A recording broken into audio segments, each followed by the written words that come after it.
I think I'm gonna die soon. Years, not in months. Soon. And it's not because I'm sick or because I'm hurt. It's because I saw it. I saw the moment. Clear as glass. Like it's already waiting for me. I only went to the supermarket to buy toothpaste. Simple. Quick. But I walked out with something else entirely. A discounted future. There was a crowd at the electronics section. Something new was being launched. A small, sleek box, glowing with an unnatural blue light. This new device is unlike anything you've ever seen before. It will change everything. The vendor called it a vision device. Said it could show you a glimpse of your future. People laughed. They rolled their eyes and walked away. But me? I didn't. I should have. I should have. Because curiosity is just another form of self-destruction. I bought it. It was cheap. Suspiciously cheap. When I got home, I didn't even take off my shoes. I tore the seal open. The manual was simple. Place your palm on the scanner. Don't blink. I did exactly what it said. The box blinked. It whirred. And then the world shifted. Like the floor tilted just enough for reality to slip away. Suddenly I was somewhere else. Somewhere I knew. My living room. But wrong. I was sitting on my couch. Same clothes. Same pose. And across from me, in the shadows, a gun. A hand. Still. Waiting. The trigger squeezed. Slow as breath. The sound wasn't even loud. It was final. Blood exploded from my chest like a broken dam. I fell sideways, my mouth open, my eyes wide. My heart was still trying to beat, long after it didn't matter anymore. Then it ended. Black screen. One word in white letters. I'm sorry. I didn't sleep that night. I haven't really slept since. Now all I think about is who pulled the trigger, and more importantly, why?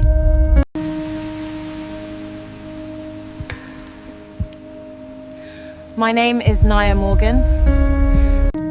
I live in a one-bedroom apartment in London. 3rd floor, creaky stairs, flickering hallway light. And I might be murdered soon. Ever since I saw the vision, I've kept a knife under my pillow. I've unplugged the gadget, replugged it, reset it. I even smashed it once with a hammer, but it came back. I woke up the next morning, and it was sitting calmly on my kitchen table. Clean, untouched. As if I never laid a hand on it. That's when I knew this wasn't technology. This was something else. Something watching. It started with Devin, my ex. We dated for 2 years. He loved me so much. It scared me. When I left him, he said something I'll never forget. You might leave now, but I'll always be the last face you see. At the time, I thought it was poetic, maybe even pathetic. Now, it sounds like a threat. I called him. No answer. I went to his place. This time, he did answer, shirtless, sweaty, holding a drink, and smiling like a man with nothing to hide. Naya? He blinked. You look like you've seen a ghost. I need to talk, I said. He poured me wine. I didn't drink it. Then he said something that made my stomach twist. You know, I had this dream last week. You were dead. I didn't flinch. I just smiled. And then I reached into my bag and pressed record on my phone. If Devin was planning to kill me, I'd make sure I got to him first. The night after Devin, I dreamed of blood. Not mine. His. I stood over him, my hands trembling, my breath shallow. The air was ice. A scream clawed at my throat, but I swallowed it whole. His eyes were open, still, lifeless. My shadow stretched across his body, the only thing moving in that room. And in the silence, I knew something had already changed. I woke up drenched, sweat clinging to my skin like a second layer. My chest heaved, my mind refused to let go of his face. And then, I saw it. The gadget. It was on again. That faint, unnatural glow pulling me in. My fingers hovered over it, hesitant. But curiosity is its own poison. I pressed play. It didn't show me one vision this time. It showed me five. 5 rooms, 5 strangers, 5 flashes of violence, screaming, choking, the sharp crack of gunfire, a blade sliding where it shouldn't, shattered glass raining like ice. And in each one, there I was, not as the victim, but as something else entirely. In every scene, I was there, silent, still, a shadow painted into the corner of their final moments. My face hidden, my presence undeniable. I didn't act, I didn't speak. But somehow I belonged there, like I had been invited or sent. I wasn't sure which was worse. I sat there, staring at the dark screen after the visions faded, my pulse still in my ears. Were they warnings, alternate futures, or instructions? I didn't know. But one truth settled into my bones like frost: 5 people, 5 suspects, and one final outcome I could no longer avoid. Amira. My best friend. We weren't just once my best friend. We weren't just close, we were interlocked. 2 halves of the same secret. We ate from the same chipped bowls, shared shampoo, borrowed clothes without asking. Back then, we thought loyalty was unbreakable, that nothing could burn it down. She had this laugh, sharp but warm, the kind of laugh that could fill a room, then linger like incense long after she'd gone. And always, always, the silver ring, a small band shaped like a candle. She said it reminded her to keep her inner light. Said that no matter what happened in the world, that flame should never go out. I thought it was beautiful. I thought she was beautiful. Until the day I opened my bedroom door and found her in my bed with my fiancé. I didn't scream, didn't cry, just stood there. The smell of my own perfume clung to the air. My sheets creased and warm from their bodies. That was the last day we spoke. But the visions don't care about the past. In one of them, she was there. Not the Amira I knew, not the girl with the candle ring. This Amira was in a hotel room, mouth gagged, eyes wide, wet, pleading, and my hand, holding a pillow, pressing it down. The weight of it, the muffled sound of her breath clawing to escape. And in the vision, I didn't stop. Was it just a nightmare? Or was it a memory, buried so deep it only surfaces when I'm not in control? I needed to know. I found her through an old friend. No searching online, no text messages. Just a name whispered in a cafe, and an address scribbled on the back of a receipt. She was working at a wellness spa now. Candles in every corner, essential oils floating in the air. Soothing music playing, the kind that promises you peace you'll never actually find. She saw me before I saw her. Her face froze for a second, then softened. "Naya?" she gasped. "It's been years, you look tired." I smiled, but it wasn't real. "I haven't been sleeping," I said. Her hand touched my shoulder, warm, gentle. "Nightmares?" she asked. I stared into her eyes. Still candle flames, flickering, and I couldn't tell if they were lighting me up or burning me down. "No," I whispered.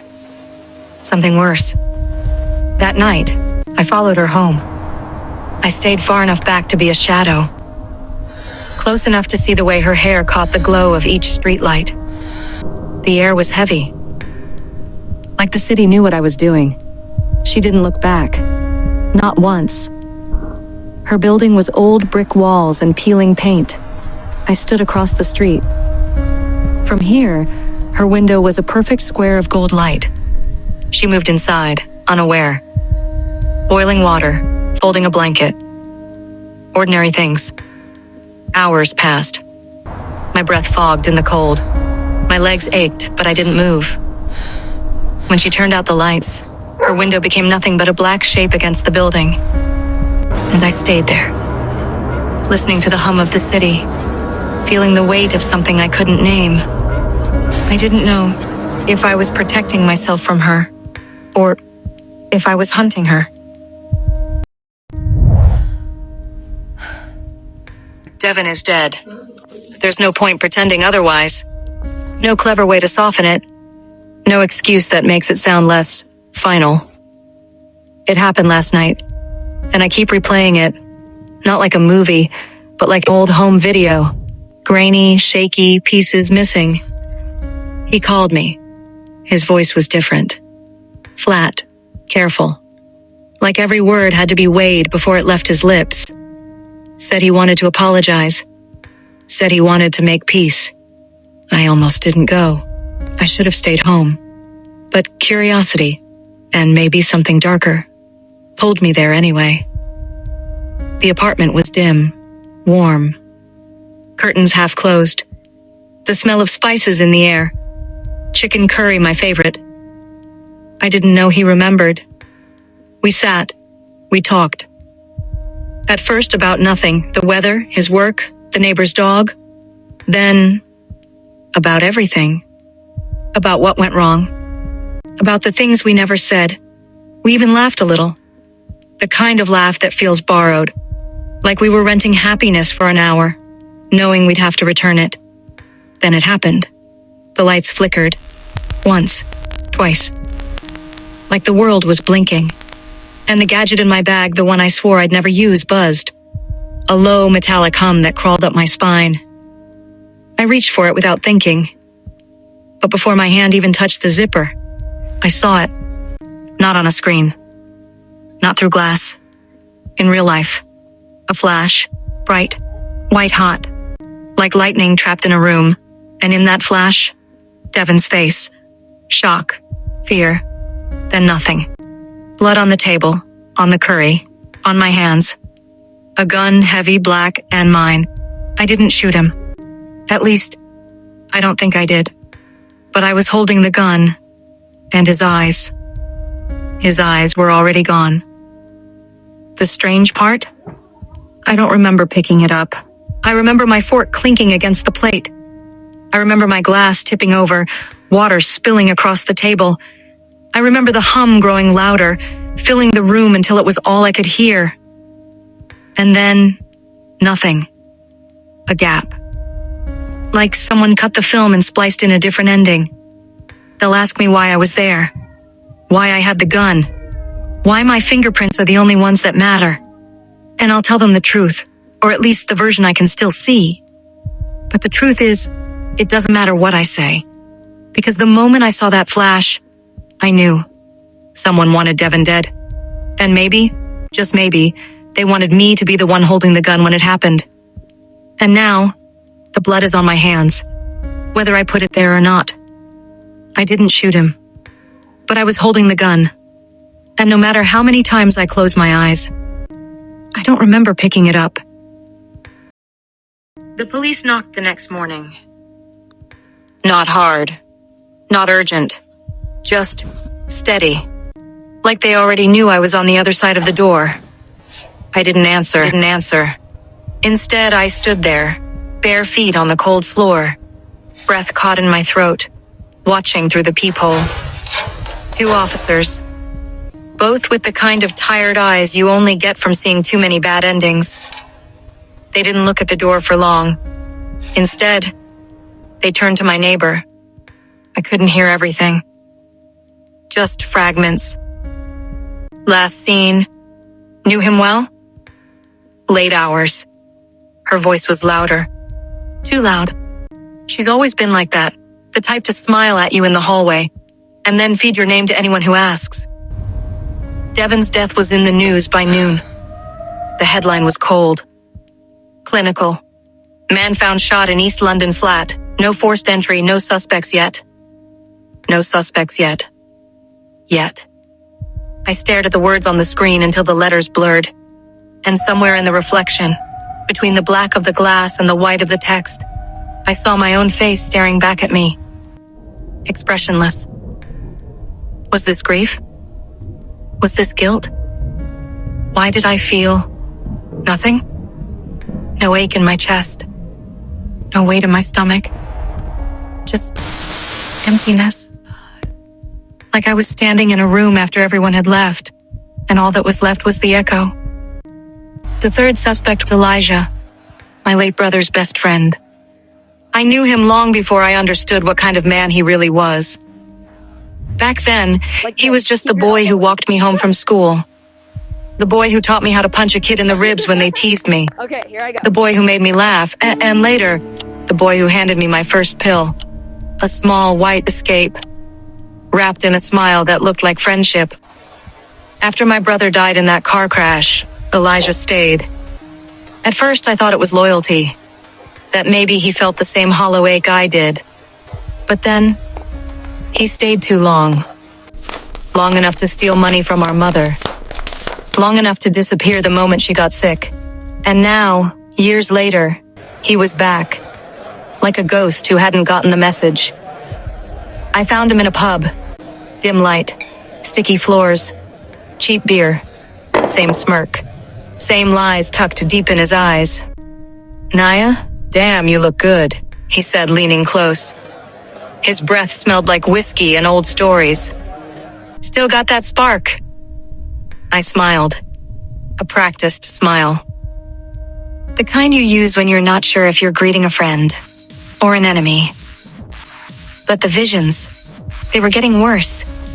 I didn't even need the gadget anymore. It used to take a trigger, a buzz, a flash, something to push me over the edge. Now, it happened on its own. Flickers of the future bleeding into the present. Static cutting through the moment, showing me things I wasn't ready to see. And that night, I saw him.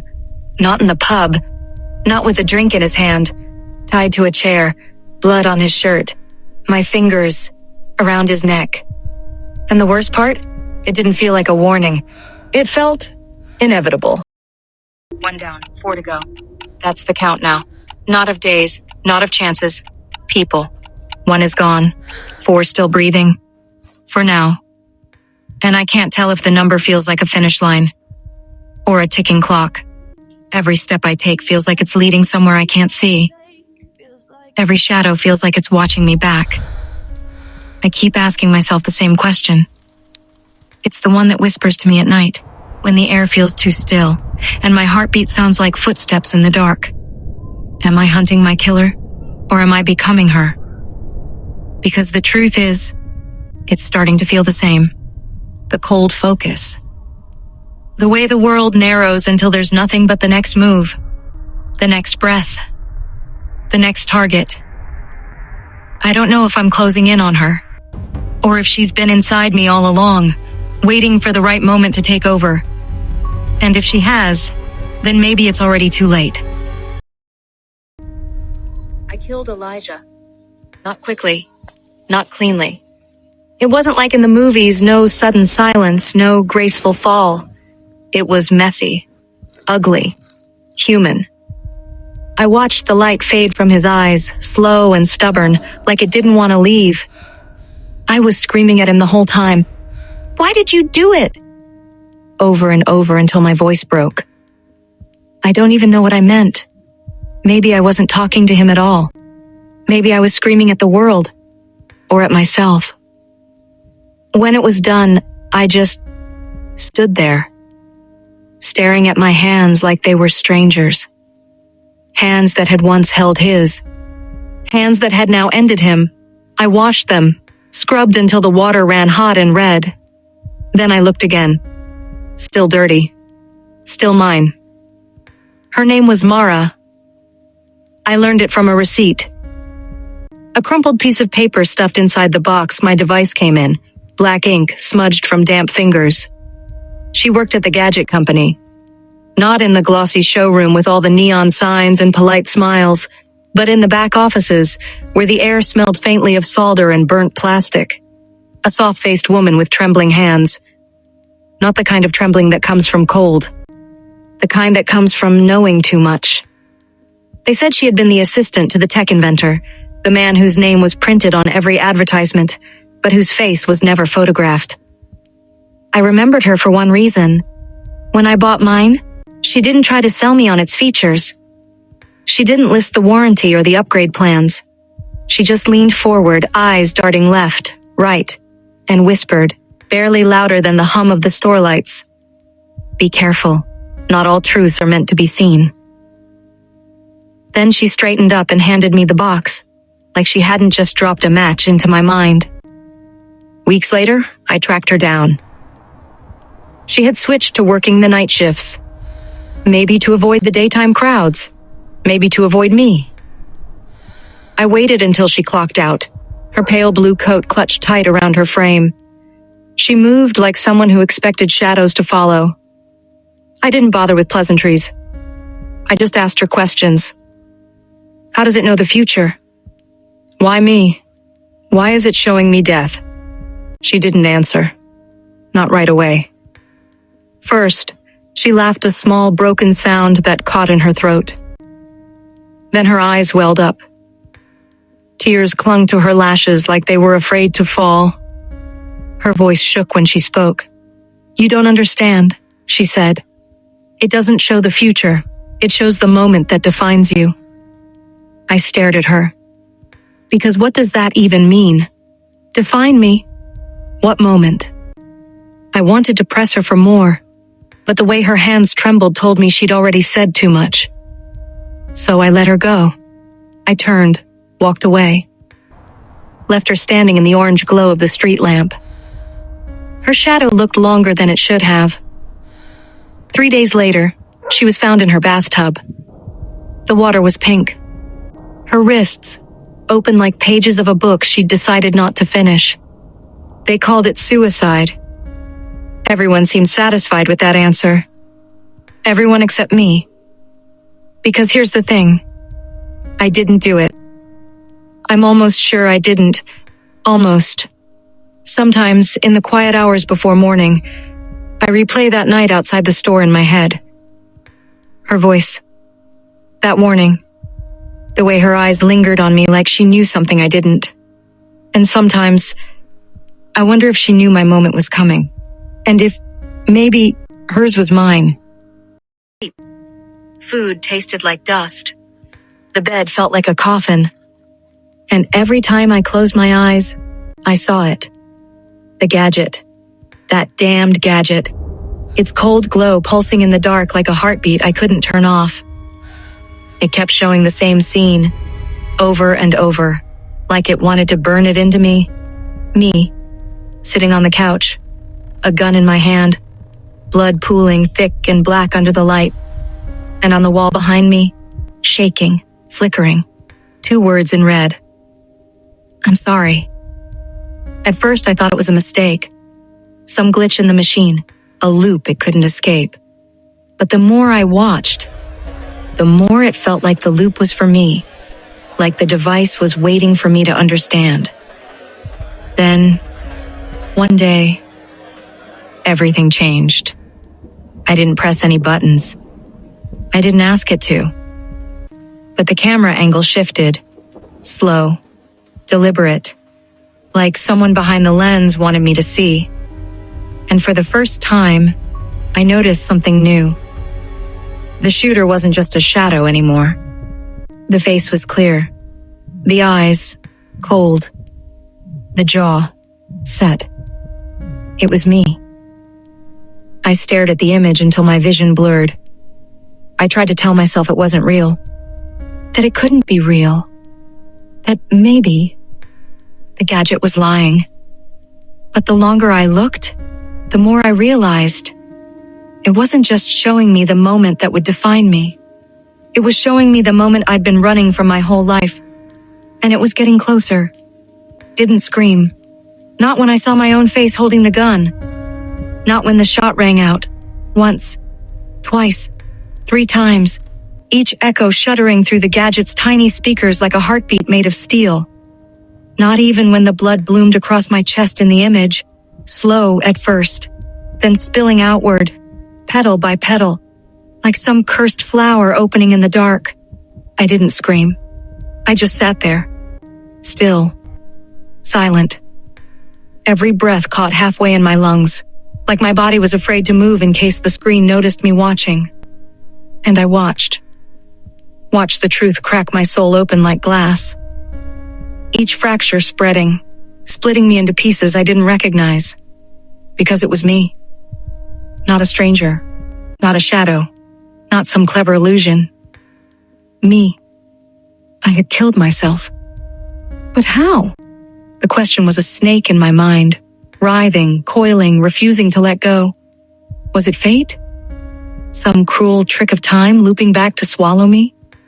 Or had the device been right all along, and I was always going to be the one holding the gun? I touched my own chest, half expecting to feel the warmth of fresh blood seeping through. But there was nothing. Just skin, still warm, still alive. For now. And in that moment, I understood the worst part. It wasn't the death that scared me. It was the countdown I couldn't see. I turned to the beginning. To the store. The place where it all started. Where Mara had whispered her warning. Where the air had hummed with fluorescent lights and unspoken truths. Only, it wasn't there. No building. No glass doors. No warm hum of electricity. Just an empty lot. Barren. Silent. The ground was scattered with dust, broken bricks, and twisted scraps of metal, as if the building had been pulled from the earth and erased from memory, like it never existed. I stood there for a long time, letting the wind whip at my coat, feeling like a photograph left too long in the sun, edges curling, colors fading. Then I turned and walked home. Not really walking. Floating. Like a ghost retracing the steps of its own death. That night, I couldn't sit still. The air inside my apartment felt wrong, too still, too heavy. Like the walls were holding their breath. Something was here. I don't remember deciding to do it, but I found myself pulling at the corner of my rug, then prying up the warped floorboards beneath. And there it was, a letter. Folded once, yellowed at the edges like it had been waiting for me. My name was on the front, in my handwriting. The date, 3 months ago. My hands shook as I opened it. Not from cold, from recognition. To whoever finds this. The words blurred for a moment as my eyes refused to focus. I kept reading. If I'm gone, please understand I didn't want to live anymore. My chest tightened. I knew this handwriting. Knew the way the letters leaned slightly to the left. Knew the pressure marks from where I always pressed too hard with the pen. It was mine. I created the future device as a mirror, not for time, for trauma. The ink was smudged here, not from age, but from water. Tears, maybe. Mine. I needed to confront what I buried. I needed to know what I'd become. I could feel my pulse in my throat as I reached the last line. The handwriting had changed here, bigger, uneven, the way someone writes when their hand is shaking too hard to keep control. It didn't read like a sentence. It read like a scream carved into paper. It was never about who kills me. It was about why I wanted to die. I sat there on the floor, the letter still open in my lap, the wood beneath me cold as stone.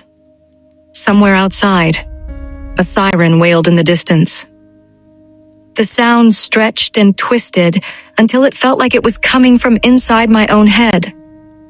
And in that moment, I realized something I'd been avoiding since the first time I turned that gadget on. The device didn't predict anything. It didn't create the moment. It just showed me the truth I'd been hiding from myself. And the truth was that I wasn't afraid of dying. I was afraid of living long enough to see who I really was. I opened my notebook. The one I'd been carrying since this all began. Its edges curled, the cover worn soft from restless fingers. Inside, the list of suspects. Devin, Amira, Elijah, Mara, unknown fifth. Names I'd recited to myself like a prayer. Or a curse. I flipped to the back of the page.